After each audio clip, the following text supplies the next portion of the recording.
Bom dia. Declaro aberta a reunião de audiência pública extraordinária, semipresencial, para debater o relatório da qualidade da água nas bacias da Mata Atlântica em atendimento ao requerimento número 15/2025, de minha autoria. Convido para tomar assento à mesa os nossos convidados. Gustavo Veronese, coordenador da causa Água Limpa da SOS Mata Atlântica. E já aproveito... É a Malu que vem? Então não, é a Malu Ribeiro. E já aproveito aqui, Malu, para agradecer a parceria lá, de sempre da SOS Mata Atlântica e de ter provocado a gente aqui para fazer essa audiência. O Juliano Ischinbeck, coordenador técnico do MAP Biomas Água, que participar por videoconferência. Juliano já está no ar aí e depois você ajuda a gente aqui a falar o seu sobrenome, Juliano, tá bom? O Flávio Montiel, diretor da International Rivers. Vem para a mesa, Flávio. E o Flávio vai ter a oportunidade também de falar do projeto de lei, de minha autoria, que está aqui, que ele ajudou muito a articular, né, que cria a figura dos rios permanentes. Quero aqui anunciar e agradecer a presença da vereadora lá de Peruíbe, Socorro Mendonça, né, que está aqui presente com a gente, tá? E sabe que ela é autora do projeto que proíbe o uso do mercúrio no tratamento dentário lá em Peruíbe? Excelente. Parabéns, Socorro. Tá? Que esse projeto aí seja inspiração para muitas câmaras de vereadores. E a gente também tem um trabalho aqui em Brasília para banir o mercúrio no tratamento dentário. Antes de passar a palavra aos convidados, peço atenção dos senhores presentes para os procedimentos que serão adotados na condução dessa audiência pública. Os convidados deverão limitar-se ao tema do debate e disporão de 10 minutos, mas pode ultrapassar, Malu, vocês, né, para as suas apresentações, não podendo ser interrompidos. Após a exposição, será iniciado o debate. Os deputados que quiserem usar da palavra poderão fazê-lo por até 3 minutos. Após, será concedida a palavra aos expositores para as respostas e considerações finais. Os expositores deverão ligar seus microfones apenas quando forem usar a palavra. Para os que participarem pelo aplicativo Zoom, as câmeras devem permanecer ligadas tanto quanto possível. Comunico que esta audiência pública está sendo transmitida ao vivo pelo portal da Câmara dos Deputados, na página da comissão e pelo canal da Câmara no YouTube. Informo também que as apresentações em multimídia serão disponibilizadas para consulta na página eletrônica da comissão após a reunião.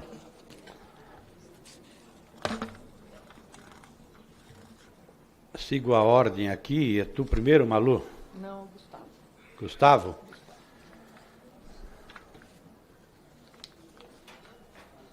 Então, o Gustavo que vai fazer... Apresentação. E cadê o Gustavo? Tá aqui. Está aqui o Gustavo. Ele tinha fugido. Então, com você, não sei, acho que tem o microfone, se você achar melhor ali na frente, Gustavo, com você a palavra, Gustavo.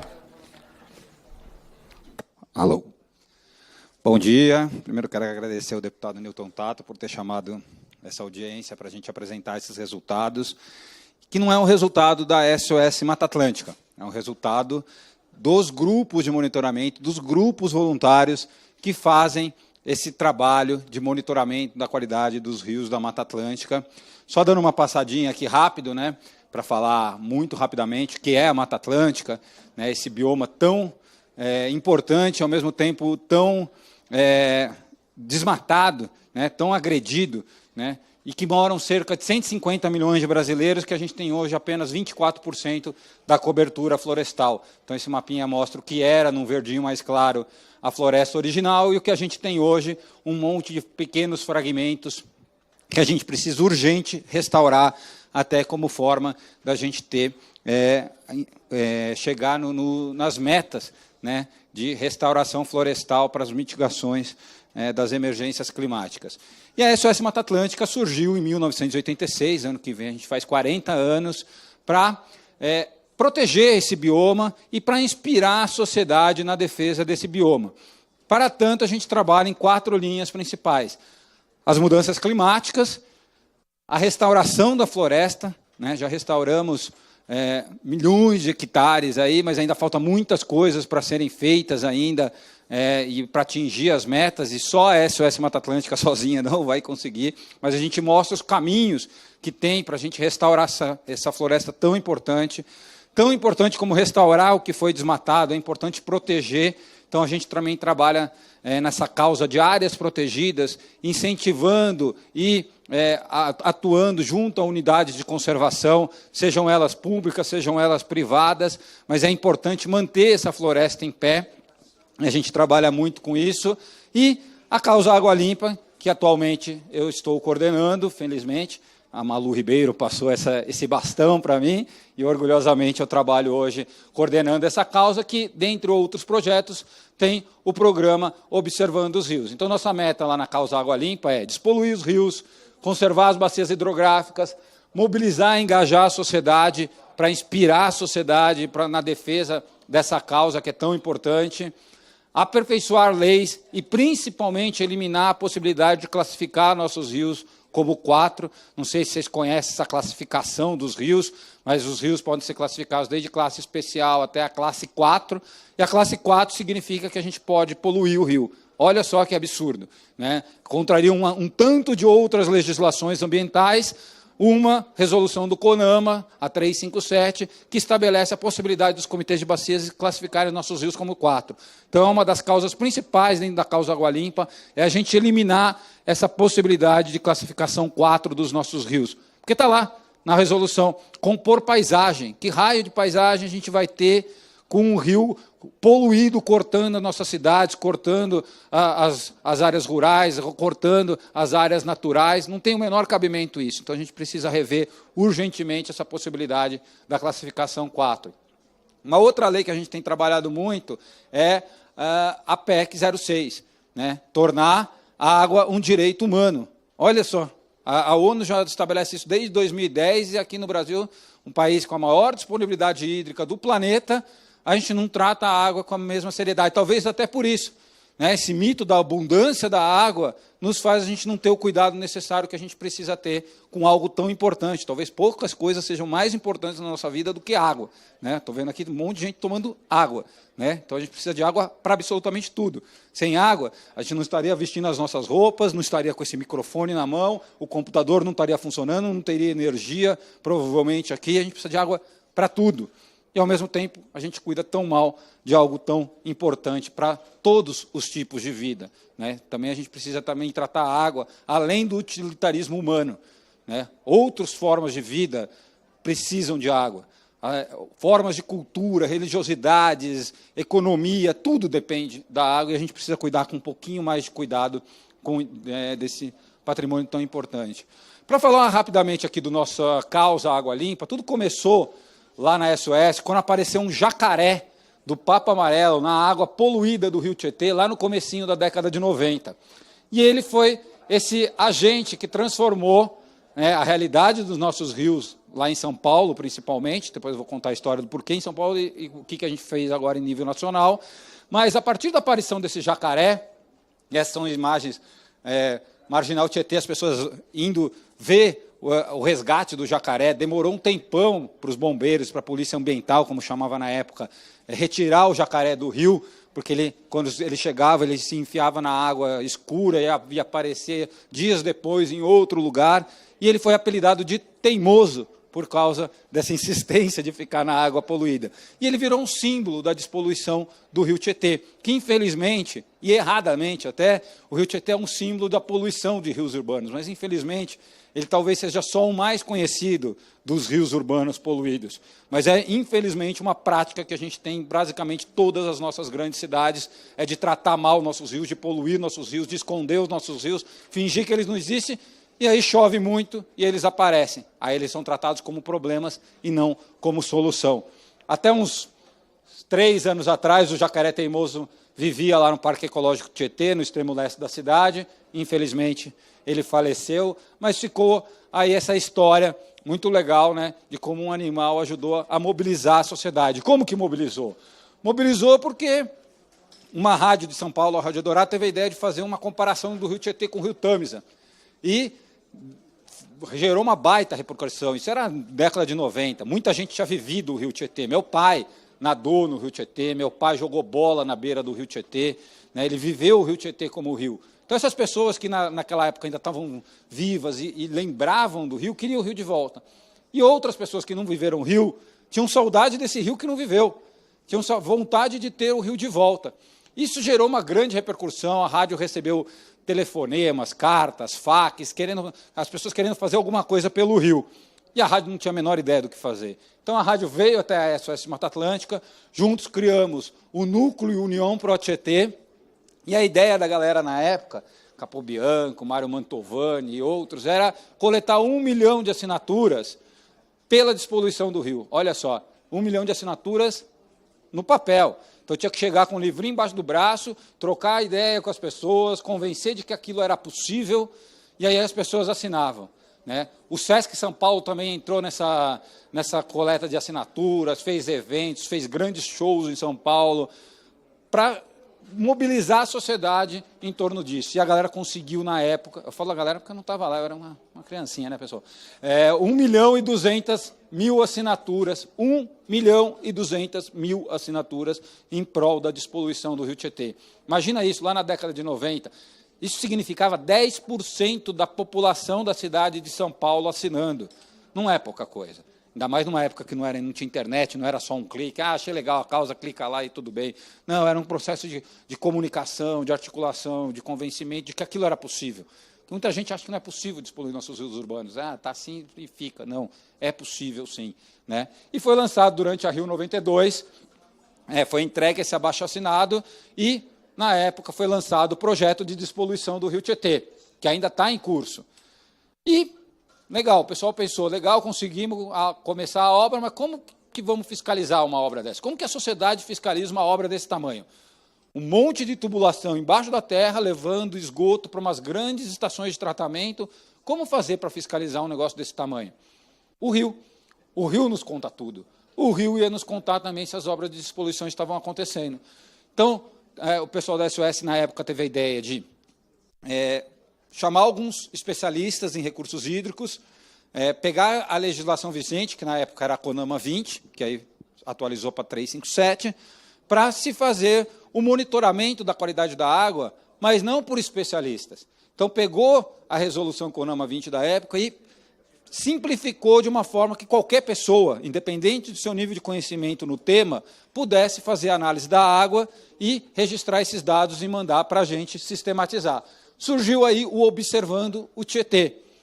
Então, foram formados grupos ao longo dos 1.100 quilômetros do Tietê para ver até onde essa poluição do rio gerada na região metropolitana chegava e também fiscalizar se as obras estavam acontecendo, né?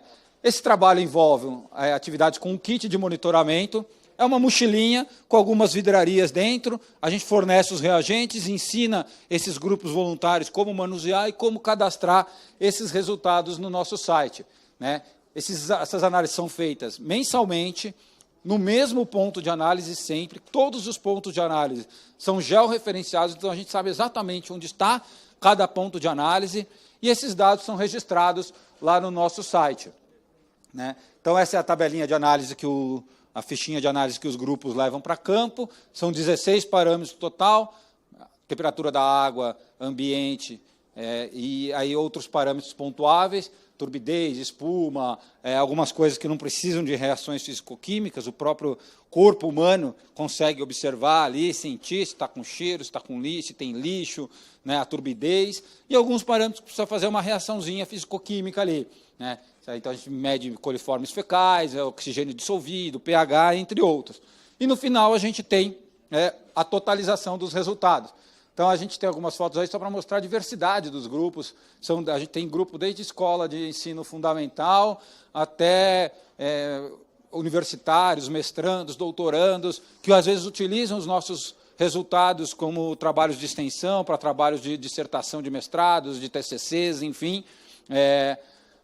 Tem grupos de escoteiro, tem grupos de comunidades indígenas, tem grupos de moradores de bairro que se juntam só para isso. Enfim, é uma diversidade, porque quando a gente fala de água, a gente não está falando de um segmento específico da sociedade. Todo mundo precisa de água. Então, a gente é um trabalho que fica aberto também para toda a sociedade poder participar com a gente, né? E todo mês da água, dia 22 de março, a gente lança o relatório, a gente pega todos os dados que estão lá no nosso site e fazemos uma análise crítica e fazemos o relatório. Então, estou deixando aqui o QR Code e o site de onde está esse nosso relatório lançado lá em 2025, para vocês terem mais conhecimento de como funciona a metodologia, de que parâmetros que a gente usa exatamente, um pouquinho da história desse nosso trabalho, enfim, está tudo lá registrado. E esse foi o retrato que a gente viu, né? Apenas 7,6% dos rios monitorados na Mata Atlântica tem qualidade boa, nenhum qualidade ótima, isso principalmente porque a maioria dos rios que a gente mede são rios urbanos, e para a gente ter uma qualidade ótima, a gente precisaria ter uma super proteção, um impacto humano quase que nenhum. E área urbana a gente tem muitos impactos humanos.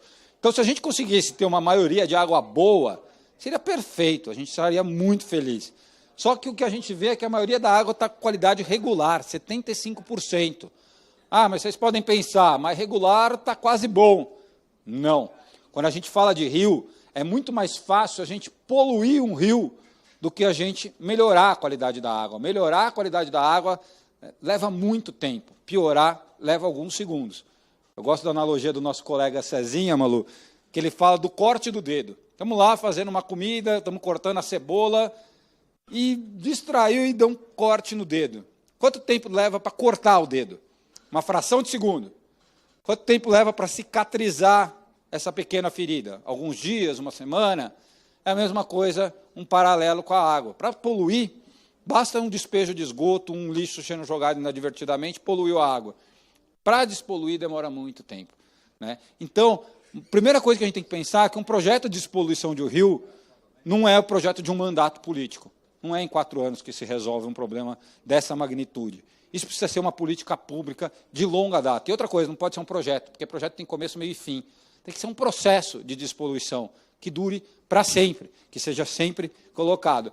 Então, a gente coloca esses dados, a gente faz comparativos em relação ao ano anterior, né, e a gente vê que não tem grandes melhorias, até em alguns lugares a gente vê uma certa piora, né?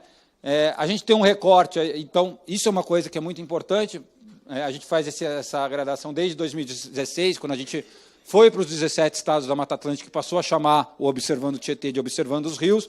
Se a gente pegar de 2020 para agora, são quase 5 anos da lei do saneamento, do novo marco legal do saneamento, e pouca coisa evoluiu em relação à melhoria da qualidade da água. Então, a gente está há 8 anos de chegar na meta de universalização do saneamento e estamos muito longe de chegar nesse resultado. Quase metade da população brasileira não tem acesso ao serviço de tratamento. A gente tem um recorte também que a gente faz do Tietê, né, que é a nossa experiência piloto, que mostra a mancha de poluição do Tietê, chegou a mais de 500 quilômetros, hoje está em cerca de 170 quilômetros, e que a gente vai mostrando, conforme vai melhorando ou piorando esses serviços de despoluição do rio, a gente vai tendo melhoras ou pioras também ao longo do rio abaixo, né? Isso gera muita mídia, isso é muito legal, porque a água passou a ser importante para a sociedade, por consequência, a mídia também reporta esses resultados, isso é muito legal, porque a sociedade está atenta ao que está acontecendo, né, principalmente quando a gente teve problemas de abastecimento de água nas maiores cidades do país, isso ligou um alerta na população, que até então isso era restrito a alguns pontos do país e as pessoas não davam muita bola, agora estão dando um pouquinho mais de atenção em relação a essa situação, né? E como tudo que a SOS Mata Atlântica faz, né, a gente faz muitas mobilizações também, algumas provocações até,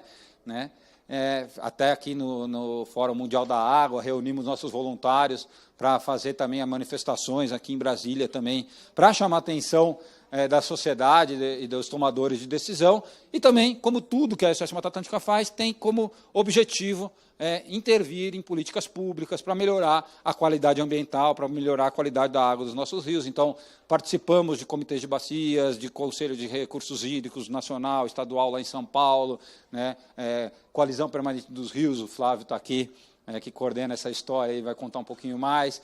Enfim, a Rede Brasileira de Ciência Cidadã, porque a gente faz isso, Ciência Cidadã, antes de Ciência Cidadã ser sequer conhecida por esse nome, mas a gente já fazia esse trabalho de Ciência Cidadã. Produzir dados, a sociedade produzindo dados para a sociedade. E isso é um trabalho muito legal. Então, o Observando os Rios é um trabalho de educação ambiental, de mobilização social, de ciência cidadã e de incidência política. Esses são alguns outros projetos que a gente tem lá na SOS Mata Atlântica em relação à causa água, Rio Sem Plástico, edital Rio Pinheiros, mini curso de QA, que é o que a gente mede com esse trabalho, oficina de recuperação de nascentes, de jardim de chuvas, outras soluções baseadas na natureza, né? E os nossos rios estão assim, né, poluídos, e o que a gente quer é isso, recuperar a Mata Atlântica a fim de rios de classe 4, rios com as nascentes protegidas, margens protegidas, sem resíduos, saneamento básico já, né, e promover a gestão integrada com a participação da sociedade. É isso. Não consegui cumprir meus 10 minutos, passei um pouquinho, né, mas tá bom. Tá, muito obrigado, ótimo, Gustavo. Muito obrigado, Gustavo. Valeu, E eu convido agora a Malu Ribeiro, diretora de Políticas Públicas da Fundação SOS Mata Atlântica. Bom dia, deputado, os que nos assistem aí pela internet, a Comissão de Meio Ambiente, obrigado por receber aqui essa pauta tão estratégica, tão importante que é a agenda da água. A água é o recurso natural que mais expressa os impactos das mudanças climáticas. E tudo que o Gustavo Veronesi trouxe aqui de dados, né, de um país mega diverso como o Brasil e que se ainda acha rico em recursos hídricos, que tem 75% de seus rios num estado de alerta, que é essa condição de qualidade de água regular, evidencia que a nossa gestão, nossa capacidade de governança e de priorizar aquilo que de fato é essencial para a sociedade não vai bem. Deputado, nós temos uma política nacional de recursos hídricos e políticas estaduais de recursos hídricos, mas a política nacional de recursos hídricos vigente no país desde 1997. E até hoje, vários instrumentos de gestão dessa política pública não foram implementados. Essa política depende da gestão integrada e transversal da análise da água. A água não é uma caixinha fechada em si, não é uma política isolada, né? Então, nós temos agora as audiências públicas, a consulta pública do Plano Clima, no componente da adaptação, e lá está recurso hídrico, né? A água está num componente de adaptação, quando, na verdade, deveria estar presente de forma transversal em todas as agendas do clima. Então, essa é uma luta nossa para que a água seja elevada a uma agenda prioritária de política pública no país e que a nossa política nacional de recursos hídricos seja restabelecida em sua integridade. Por que eu digo isso? No governo passado, nós tivemos um esfacelamento, um desmonte da governança, da participação e desses espaços de participação da sociedade, participação efetiva da sociedade na formulação de políticas públicas e na definição das prioridades a serem implementadas. E hoje nós temos de volta, a Política Nacional de volta ao Ministério do Meio Ambiente e Mudanças Climáticas, mas o Conselho Nacional de Recursos Hídricos, que é a instância superior dessa política, no Ministério de Integração e Desenvolvimento Regional, o MIDR. Embora todas essas pastas façam parte do governo, a visão e a atribuição principal desse ministério não é a que melhor deveria abraçar e abarcar a gestão da água. Então, eu trago aqui para a Comissão de Meio Ambiente, a gente entende que a questão da reforma administrativa, da composição do governo, é papel do Executivo, mas devolver o Conselho Nacional de Recursos Hídricos para o Ministério de Meio Ambiente e Mudanças Climáticas é uma questão estratégica, né? Esse é o primeiro ponto que eu gostaria de trazer. Depois de destacar que o retrato que a sociedade civil faz por essa metodologia incrível que o Gustavo Veronesi trouxe aqui, uma metodologia de ciência cidadã que, de fato, leva as pessoas a cuidarem dos rios, demonstra que nós temos, infelizmente, para tratar de qualidade da água no Brasil, a nossa referência é a Resolução CONAMA 357, que traz ali como se estabelece o índice de qualidade da água, que são essa classificação que o Gustavo trouxe, mas essa classificação ela precisa estar associada ao enquadramento dos rios. E esse enquadramento ele é estabelecido com base nos usos preponderantes da água na determinada bacia hidrográfica, ou seja, se é uma bacia mais industrial, agrícola, de preservação ou produção de água, de geração de energia elétrica, de usos múltiplos, para a condição que se quer ter. E nós temos uma classificação nessa resolução que é dos anos 70, que foi trazida ao Brasil pela CETESB e está em vigor até hoje, mas é dos anos 70, que enquadra rios, né, de acordo com os usos preponderantes, em 5 classes de qualidade de água. A classe especial, que são aquelas águas mais nobres, que estão dentro de áreas protegidas, que são as águas que não podem receber nenhum tipo de contaminação, voltadas aos ecossistemas. As águas de classe 1, que são aquelas de mananciais, que nós utilizamos para abastecimento humano, né, e público, e que também não podem receber nenhum tipo de contaminante, estão, portanto, em áreas classificadas como de manancial. As de classe 2, que são a maior parte de todos os rios do país não enquadrados, né, de acordo com a legislação, e aí demandam um tratamento primário para uso humano, mas podem ser utilizadas para a produção de alimentos, irrigação de hortaliças, dessedentação de animais, lazer, pesca, natação, recreação, turismo, enfim, os usos múltiplos, que é a prioridade da nossa legislação, o uso múltiplo da água. A classe 3 já é uma classe que recebe efluentes tratados com uma baixa eficiência e que não pode, portanto, suas águas serem utilizadas para irrigação, para hortaliça, nem para natação, mas podem ser utilizadas para abastecimento humano mediante um tratamento mais eficiente. E a classe 4, que é a classe mais perversa desse enquadramento, que são aqueles rios que não têm limites de lançamento de efluentes e que são utilizados, infelizmente, no nosso país, para diluir esgoto.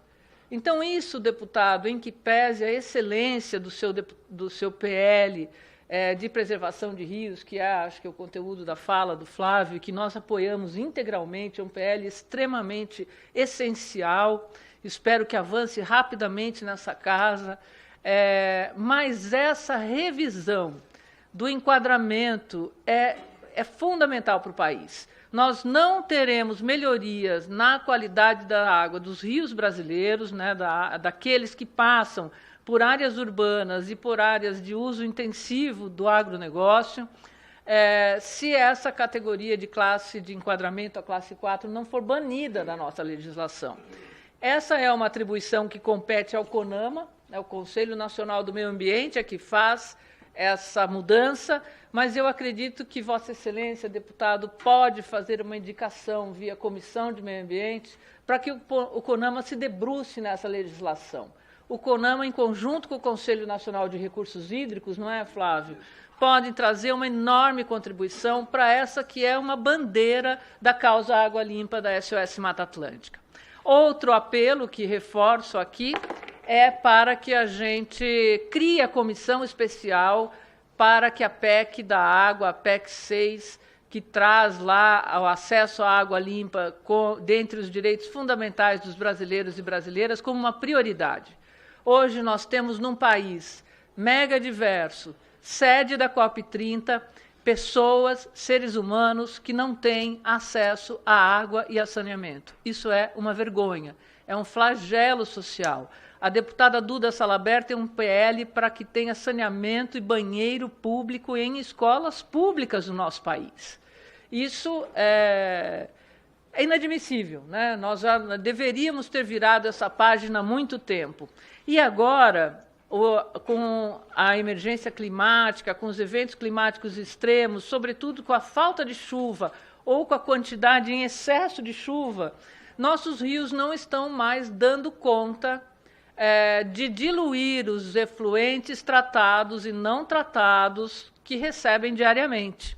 Então, nós precisamos rever essa legislação, rever as normas de eficiência de tratamento de esgotos, avançar no marco regulatório do saneamento. Infelizmente, a privatização do saneamento, até agora, diante dos dados que o Gustavo Veronese apresentou aqui, não trouxe os resultados que foram anunciados para a nossa sociedade, né? De maior eficiência, de aceleração. A Agenda 2030 já está aí, falta muito pouco tempo, e nós que estamos aqui há quase 40 anos lutando pela despoluição de rios grandiosos como o Tietê e outros tantos de capitais dos 17 estados da Mata Atlântica, sabemos que sem essas mudanças, sem fortalecimento da Política Nacional de Recursos Hídricos, da democracia no nosso país e do respeito aos direitos humanos no que se refere ao acesso à água limpa, nós não vamos reverter esse quadro. E para reverter esse quadro, deputado, contamos muito com Vossa Excelência e com esta Comissão de Meio Ambiente. Muito obrigada, ainda teria aqui 2 minutos, mas eu vou deixar para os debates. Muito obrigado, Malu. Anotei aqui, Malu, depois, na sequência, depois até o final, vamos ver como é que a gente encaminha as sugestões aí. Convido agora o Juliano Schimbeck, coordenador técnico do mapa Biomas Água. Tudo bem, Juliano? Está ouvindo? Olá, tudo bem? Está ótimo aqui também. Vamos lá.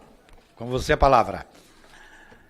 Em nome do deputado Tato, agradeço a oportunidade de estar aqui e cumprimento a todos que estão nos acompanhando. Eu vou trazer um pouquinho sobre questões associadas à quantidade de água, junto com questões de qualidade, a gente sempre leva a questão de disponibilidade e quantidade. Bom, uma Biomas, né?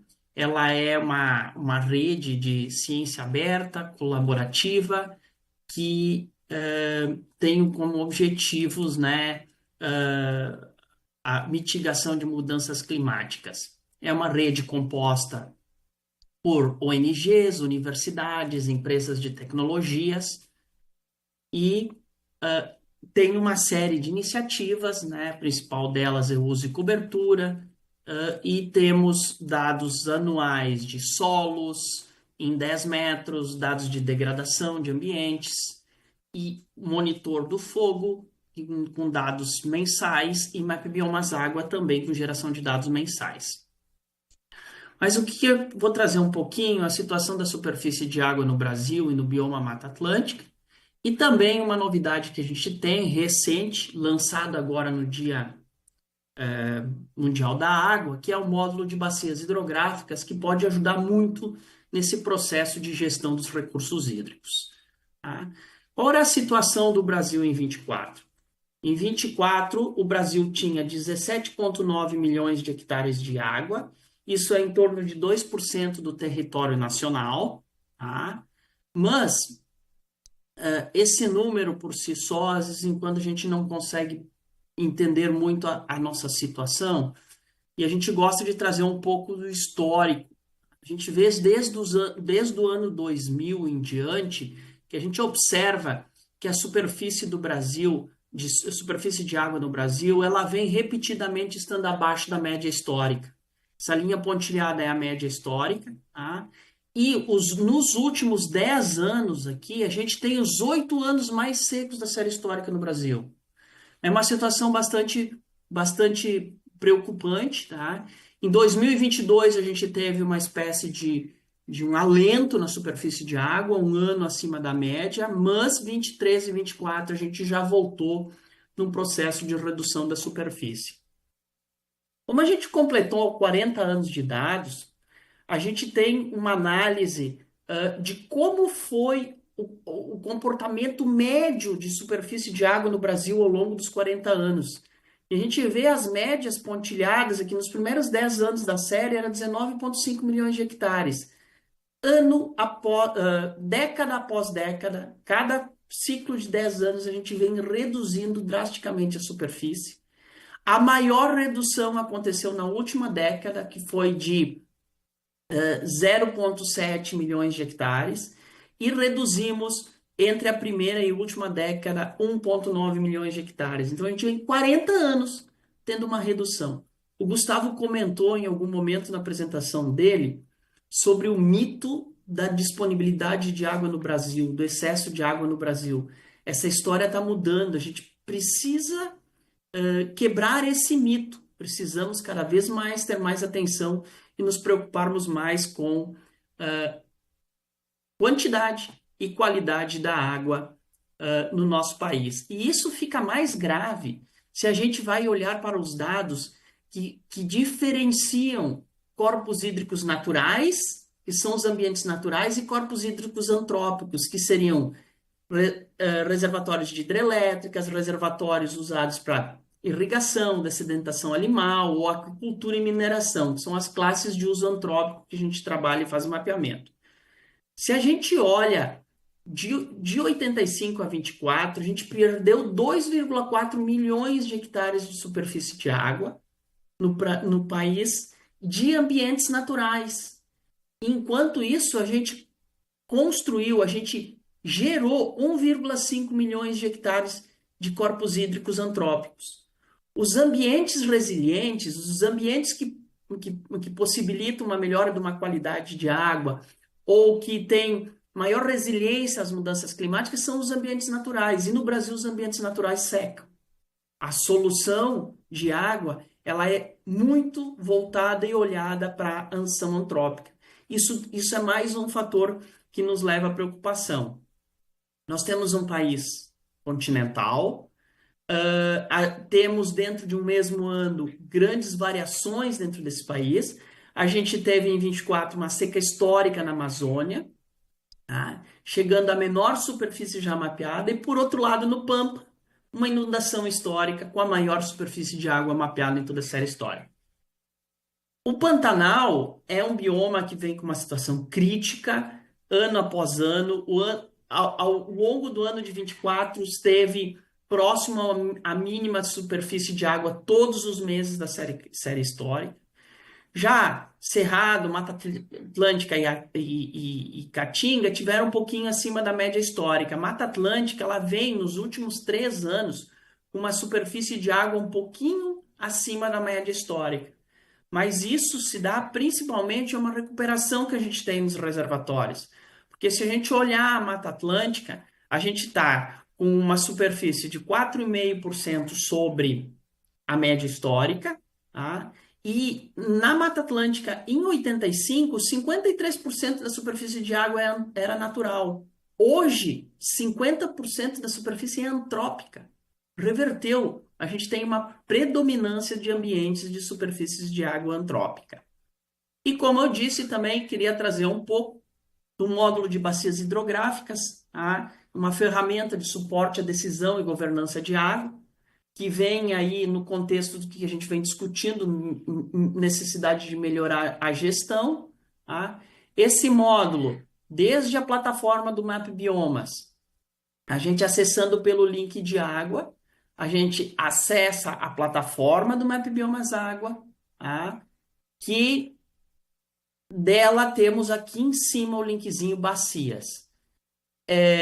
Uma janela um pouquinho diferente, uma espécie de um painel que compara uma série de dados num painel de visão geral de superfície, da classificação dos corpos hídricos, da dinâmica de áreas naturais, como ao longo do tempo no Brasil a gente perde águas naturais, a dinâmica de classes antrópicas reversas, né? Redução do natural, aumento do antrópico.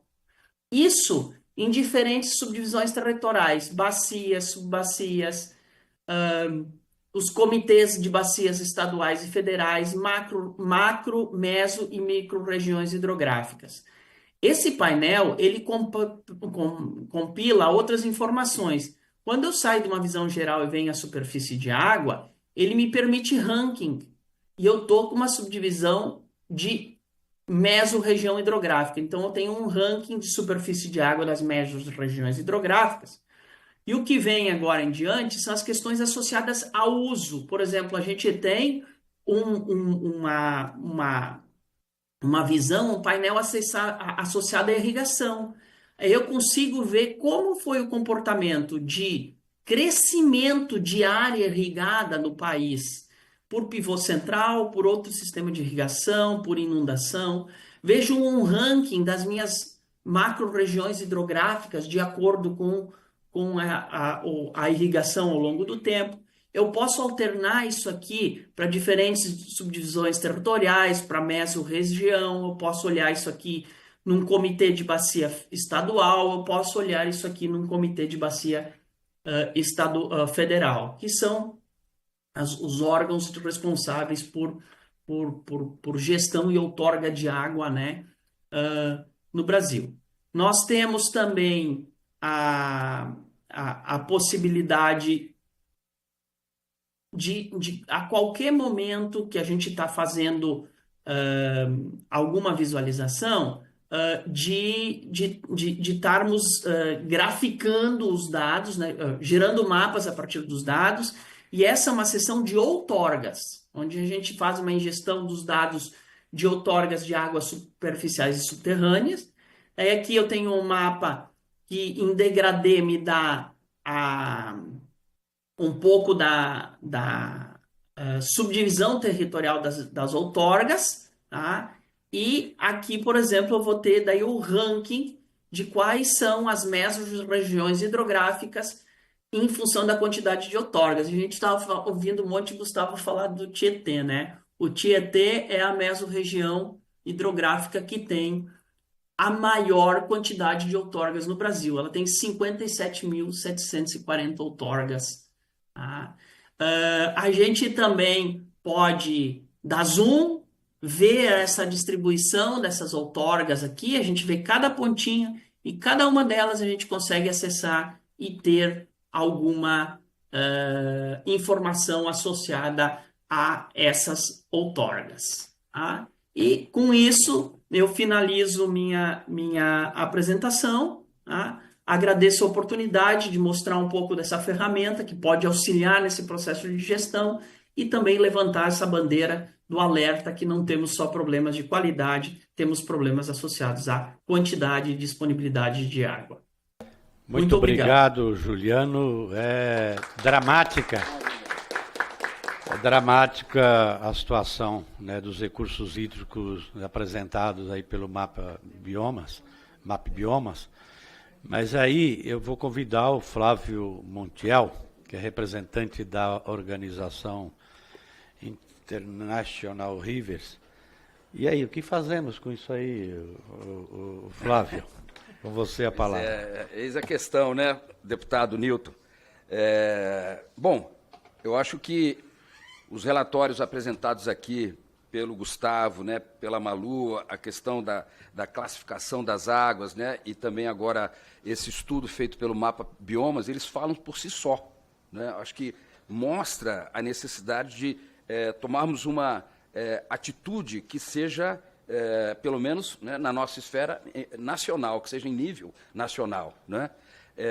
E eu queria só resgatar um pouco, né, o nosso querido amigo e filósofo, né, o porquê que nós estamos aqui agora, né? Por que nós estamos aqui sentados? Eu queria agora estar na beira do rio, pescando um peixe, tomando um banho de cachoeira, né? Mas por quê? Lá atrás, né, durante muito tempo, nós fomos embalados, né, com a história, né, de que somos o quê? A humanidade, né? Nós somos a humanidade, né? E aí, enquanto isso, né, enquanto o seu Lobo não vem, né, nós começamos a nos alienarmos, né, e nos separarmos, né, do que é aquele organismo que nós sempre pertencemos. Né? E aí se criou a ideia. Né?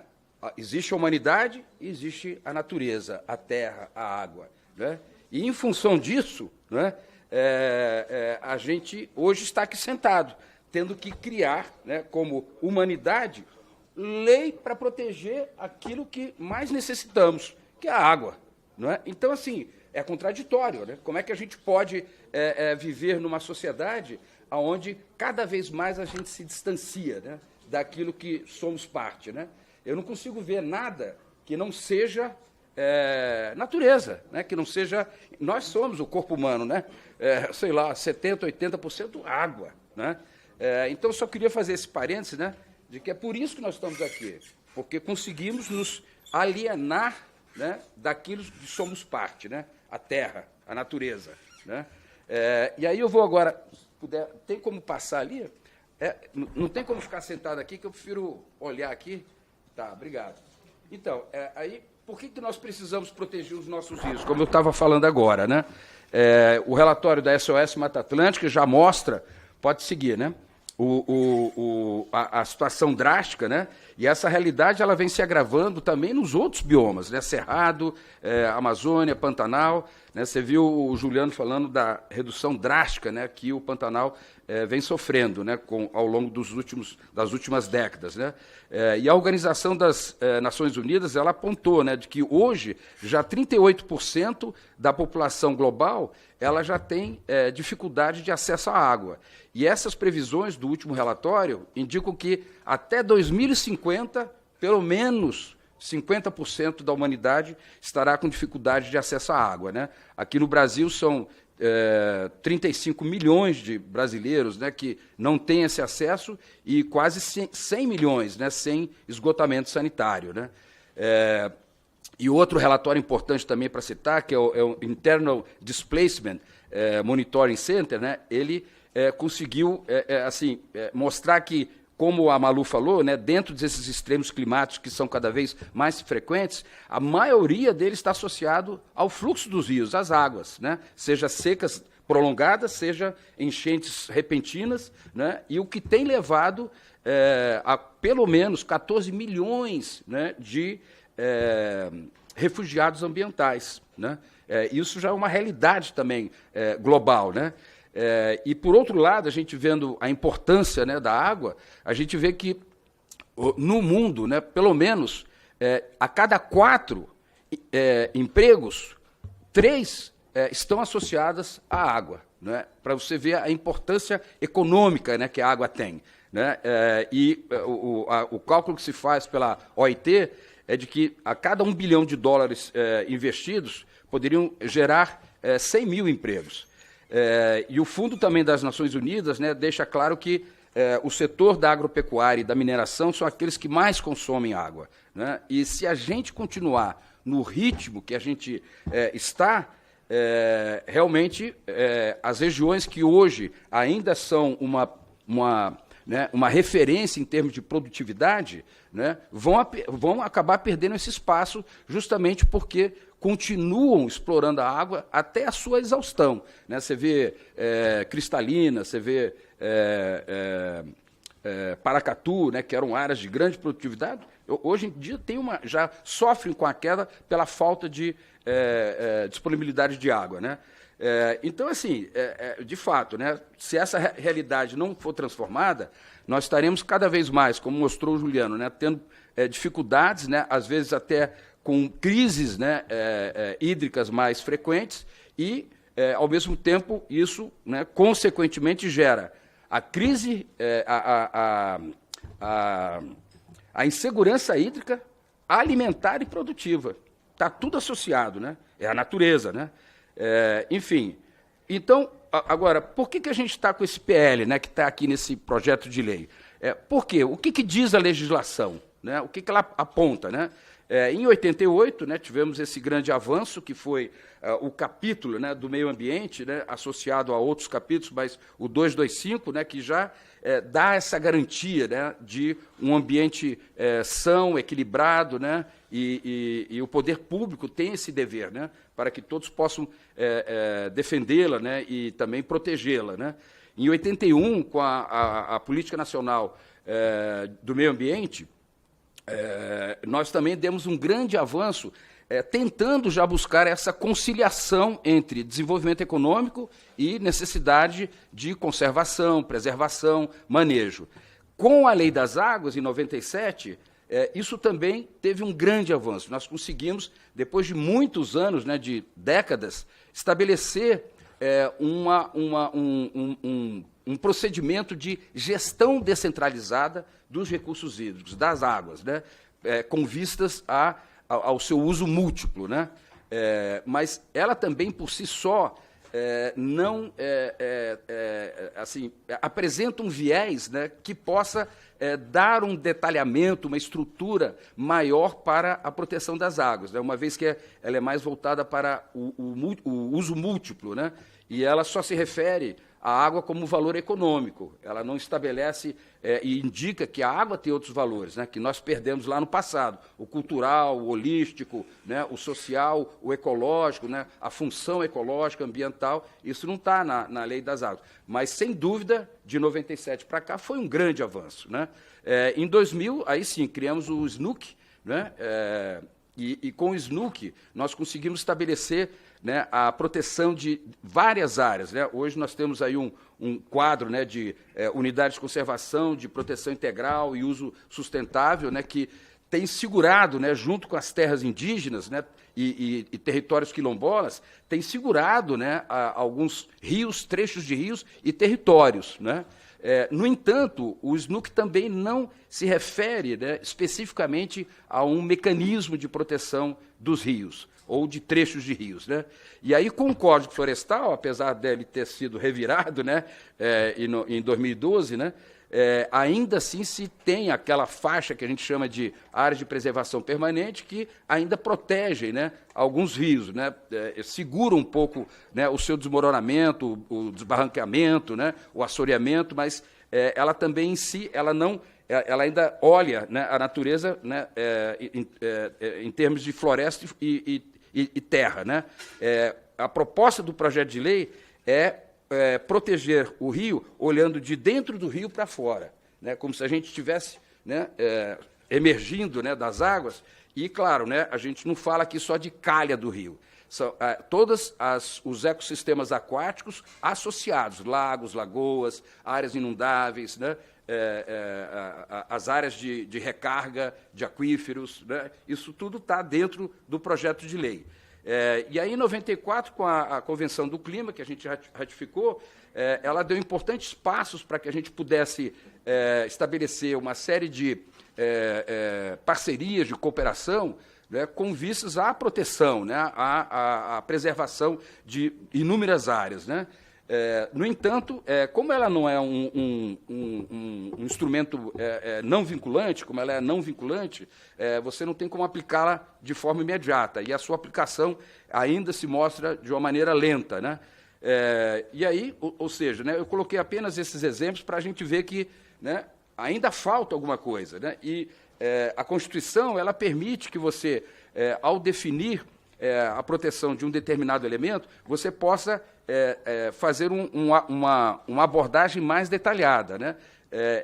Ela permite que você possa inferir a respeito de um território. Bom, o território aqui ele é protegido, mas as águas não estão ali claramente definidas, né? Uma ideia que a gente estava discutindo semana passada, deputado, quem sabe, né, introduzir, né, um inciso, um artigo no projeto, dizendo que os rios, né, ou trechos de rios que perpassam unidades de conservação, territórios quilombolas e terras indígenas, já ficam automaticamente considerados de proteção permanente. É uma coisa que a gente pensou, né, que poderia talvez ser avaliada, né, a gente discutir isso. Mas, enfim, seguindo aqui, o que o projeto propõe? Em primeiro lugar, isso é que é importante, o projeto ele não vai contra o desenvolvimento, né? Ele, pelo contrário, ele procura criar ferramentas que estabeleçam um equilíbrio entre a demanda pelo desenvolvimento e a proteção, preservação, manejo da natureza, principalmente dos nossos rios, né? E aí, quando a gente, de acordo com a metodologia prevista no PL, a gente designar, né, um rio ou trecho de rio como de proteção permanente, né, ele vai poder conciliar, né, essa conservação e restauração com as demandas pelo desenvolvimento, né? A gente vê, por exemplo, lá no rio Uatumã, você tem a hidrelétrica de Balbina, né, que foi o maior erro histórico e genocídio em obras de hidrelétricas no Brasil. A avaliação feita pela Universidade Federal do Amazonas e pelo INPA mostra que os peixes que haviam lá antes desapareceram, né? E os 2 afluentes principais que depois entram no Atumã, a vida continua, porque eles não foram barrados, né? Quando você barra um rio, você mata o rio, você silencia o rio. Então, assim, é necessário você conciliar aquela demanda, mas para atender a realidade, de fato, das populações do local, né? E o que a gente presencia, o que a gente vê, é que há um desenvolvimento muito mais voltado para atender apenas, né, a grandes projetos econômicos, né? Então, assim, quer dizer, a ideia é essa, né? Sem água de qualidade e sem água fluindo, não tem produção mineral, não tem atividade agropecuária, não tem o agronegócio, não tem a atividade da pecuária, né? E é por isso que o projeto traz essa proposta, né? E aí, o que é necessário, né, para que isso aconteça, né? O projeto ele é estruturado em vários princípios, diretrizes, critérios, objetivos e categorias, justamente para poder enquadrar de forma mais concreta e robusta o que veio a ser essa proteção, né? São 3 categorias, que eu não vou entrar no detalhe agora, mas ele, em linhas gerais, né, ele precisa reconhecer a água, né, como um direito humano fundamental, né? Isso e de acesso livre, né, e não privatizado, né? Ele tem que reconhecer também a garantia, né, autônoma, e isso é uma novidade. A gente está agora introduzindo nesse projeto de lei uma possibilidade do rio ele ter direito autônomo como qualquer cidadão brasileiro, né? Ele tem condições de poder entrar num tribunal e não necessariamente relacionado a um dano causado a qualquer ser vivo, porque ele foi atingido, né? E aí ele tem o direito de se defender. Então, esse conceito é muito importante, que é inovador ainda no Brasil, que a gente chama, em outras palavras, o direito dos rios, ou direitos da natureza. Ele também considera que outra questão legal, que é pouco utilizada, a prevenção e a precaução, né, como fundamentos, né, porque aí você pode evitar que o dano aconteça. E também propicia um desenvolvimento econômico que tenha a integração com a proteção das águas, né, e leve em consideração, isso que é importante, né, a integridade dos processos ecológicos. Isso é uma questão fundamental, né? E seguindo, né, nessa linha, porque é necessário, bom, aí são vários elementos, né? Ele tem que estabelecer categorias especiais, né, de proteção, e isso daí não é classe, né? Uma coisa é a classe que a gente tem hoje na resolução CONAMA, outra coisa são essas categorias que o projeto de lei está propondo, e que existe uma sincronicidade, né? Ele também tem que ser complementar à legislação que já existe hoje, ao Sistema Nacional, à Política Nacional de Recursos Hídricos, ao Sistema Nacional de Unidade de Conservação e à Política de Meio Ambiente, entre outros, né? E ele também tem que garantir a possibilidade de um monitoramento efetivo comunitário, né? Porque a gente, às vezes, vê, né, lembrando até, Malu e Gustavo, o primeiro kit, né, como o Mário conta, né, primeiro kit utilizado, né, para que a Mata Atlântica começasse a fazer o monitoramento das águas, o Mário Mantovani trouxe lá dos Estados Unidos da IR, da International Rivers, né, e a partir daí começou a coisa a crescer, né. Enfim, eu só quero concluir agora, só colocando mais uma questão. Todos falam, né, na importância, e a própria Convenção 169 da OIT fala isso muito claro, é necessário, fundamental, antes de qualquer empreendimento, né, começar a ser avaliado, quer dizer, avaliado não, mas planejado, durante essa fase de planejamento, é necessário, e o projeto incorpora isso, que se faça a consulta livre, prévia e informada, né? E que muitas vezes tem sido usado de forma atabalhoada dentro do processo de licenciamento, e que, na verdade, ele tem a atribuição de fazer audiências públicas, mas se tem misturado isso, e uma consulta livre prévia não pode ser feita já na fase de licenciamento, ela tem que ser feita lá na fase de planejamento. E aí sim ela vai ser livre prévia. E a opinião, né, das populações potencialmente afetadas tem que ser levada em consideração, né?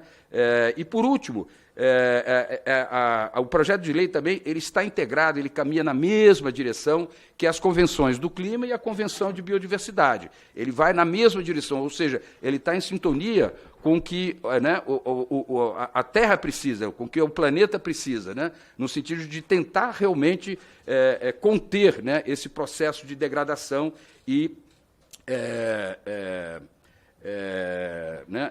destruição, né, poluição, contaminação dos nossos rios e da natureza. E aí, por último, eu deixo aqui como participar, né? Seria bom que, né, a sociedade, né, todos os parlamentares aqui da Câmara e do Senado pudessem fazer, né, se envolver no que a gente está convidando a todos, que seria um pacto pelos rios, um pacto pela sua proteção, né, uma proposta que possa unir, né, todos os setores da sociedade e que, com isso, a gente possa caminhar no sentido de garantir que alguns rios ou trechos de rios continuem fluindo livremente para que a humanidade sobreviva, não é? Então, você pode fazer reuniões no seu bairro, reuniões com a sua entidade sindical, né, chamar o pessoal vizinho para conversar sobre o projeto de lei, ir no deputado do seu estado, falar com ele sobre a importância do projeto, e por aí vai, né? Enfim, eu acho que a gente está pretendendo lançar essa campanha já no início de maio. Vamos lançar um site, né, onde na última aba, no final, a gente tem lá os que apoiam o projeto, aí entram parlamentares de um lado, sociedade civil e pessoas físicas também do outro, para que a gente possa ir num crescente, né, e consiga convencer a todos, né, que é importante, né, de fato, a gente aprovar esse projeto de lei aqui no Congresso Nacional. Obrigado, gente. Muito obrigado, Flávio Montiel. Acho que todos que acompanharam essa audiência pública, deu para perceber claramente a dramaticidade que está a situação dos recursos hídricos no país como um todo. Quando a gente olha ali, mais de 70% dos rios com uma classificação regular ou ruim, tá? Quando a gente olha a perda, né, da água disponível, né, podemos dizer assim, disponível acima do solo, né? E aqui, evidentemente, não só olhando o espelho dos rios, de lagos naturais, mas onde a maior parte, inclusive, é de lagos feitos, né, pelo humano, por nós, e tem um dado que o próprio Map Biomas também divulgou há pouco tempo atrás. Se a gente pegar, por exemplo, a situação do Pantanal nos últimos 30, 40 anos, perder 2/3 de água. Mas todo mundo que está acompanhando tem uma historinha, né, para dizer de lugar que conheceu, que tinha um rio, um córrego, e que não tem mais, que tinha uma nascente e não tem mais. Tá? Nós estamos falando aqui de um período muito curto de tempo que chegou a esta situação. O Gustavo contou uma história que eu conheço muito de perto, né, o trabalho da SOS Mata Atlântica com relação ao rio Tietê. E naquela época, né, se a gente for pensar aí, 20 anos atrás, 30 anos atrás, o grande debate que fazíamos era com relação à poluição do esgoto, na verdade, né, dos rios. E a gente não se deu conta, talvez naquele momento, daquilo que o Flávio coloca agora, da precaução, da previsão de que outros fatores também iam trazer consequências dramáticas para a qualidade e a vida dos rios. a gente acompanha de perto, né, Malu, a situação do Rio Tietê, né? E ali está o caso, que a cada ano o aumento da proliferação de algas, que mata toda a biodiversidade, a mortandade de peixes, mas as pessoas falam assim, mas já está morrendo os peixes, por si só já era, né? Mas toda atividade turística tem impacto, navegação tem impacto, tá? Abastecimento tem impacto, tá? Então, enfim, e a consequência disso tem a ver com não tem mata ciliar, não tem uso dos fertilizantes químicos na agricultura, agrotóxico, e tudo vai para o rio, tá? E isso está acontecendo, né, no país inteiro. Os estudos mostram também o grau de contaminação dos rios na bacia amazônica com mercúrio, atividade garimpeira. Então, cada região do país, cada bioma, né, em cada região você tem a consequência. Ali, o assoreamento no Pantanal, que tem a ver com a mudança do uso do solo no Planalto, né, nas nascentes, né, dos rios que formam o Pantanal. Então, vão, né, e assim por diante todos os lugares. Então, isso mostra, né, que nós precisamos fazer alguma coisa. Por isso que este projeto de lei que a gente está sendo debatido nesse momento na Comissão de Minas e Energia, nós temos uma dificuldade muito grande de levar adiante, tá? De levar adiante, de tomar medidas do ponto de vista da proteção dos rios que deveriam ser tomados e deveriam termos uma legislação há 20, 30 anos atrás, tá? Isso não quer dizer que está perdido completamente, então alguma coisa precisa fazer, né, conjugado com um conjunto de outras políticas públicas, né, de recuperação de nascente, de proteção dos rios, né, das matas ciliares.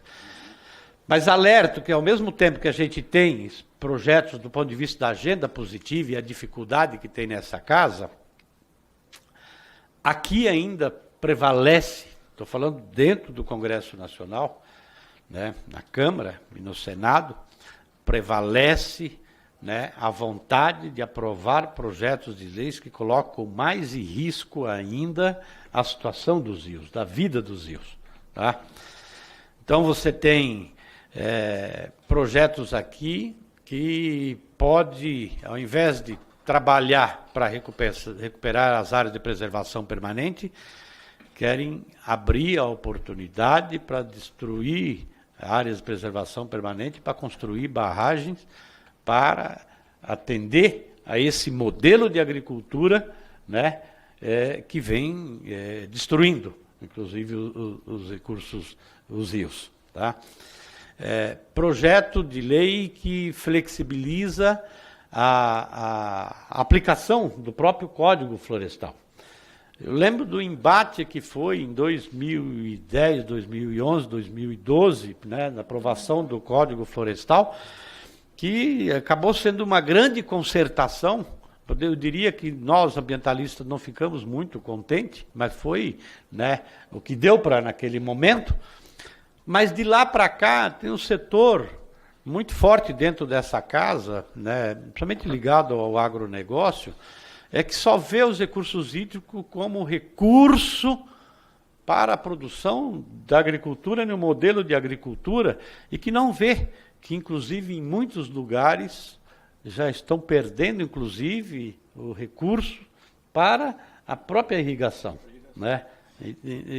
E aí vem trabalhando cada vez mais para, né, ter retrocesso e não aplicar, inclusive, o Código Florestal, que foi essa concertação feita, inclusive, entre ambientalistas e o setor da agricultura. Tá? Então, a gente tem vários projetos. Agora, o outro projeto, o que permite, entendeu, o uso de monocultura, eu estou falando aí, inclusive, de reflorestamento de eucaliptos e pinas, para áreas naturais não florestais, né? Tá? E que isso tem um potencial de destruição de áreas nativas tão importante do ponto de vista da produção de água, né, de proteção das nascentes, em todos os biomas. Tá? Então, não são só os campos de altitude, né, no bioma da Mata Atlântica, mas nós estamos falando do Pampa, nós estamos falando das áreas de campos na Amazônia, do Pantanal e assim por diante, né? Então, projetos assim não contribuem. E, por outro lado, a gente tem essa dificuldade, então, de avançar nesses projetos específicos. Por isso, né, muito bom que, de repente, esta campanha coloque, né, fazer uma campanha pela aprovação do projeto, tá? E é importante para mobilizar os parlamentares, mas é importante que a sociedade civil organizada, a população, também pressione. E, Malu, essa indicação lá para o CONAMA que você sugeriu aqui, nós vamos fazer essa indicação, esse requerimento para a Comissão de Meio Ambiente.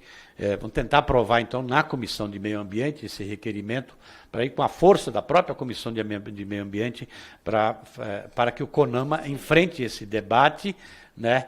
E aí a gente consegue acompanhar mais de perto para ver se o CONAMA consegue avançar, né, nisso que é importante. Então, assumir o compromisso aqui, a gente tocar adiante essa agenda. E você que está acompanhando aí, ajude a gente aqui dentro do Congresso a barrar esse projeto que representa o retrocesso e ajude também para a gente aprovar essas medidas necessárias, projetos de leis para a gente proteger melhor os rios. International Rivers, Map Beyond, SOS Mata Atlântica, obrigado por mais essa parceria para essa audiência pública e conte com o trabalho da gente aqui dentro da comissão e está encerrada esta audiência pública. Muito obrigado.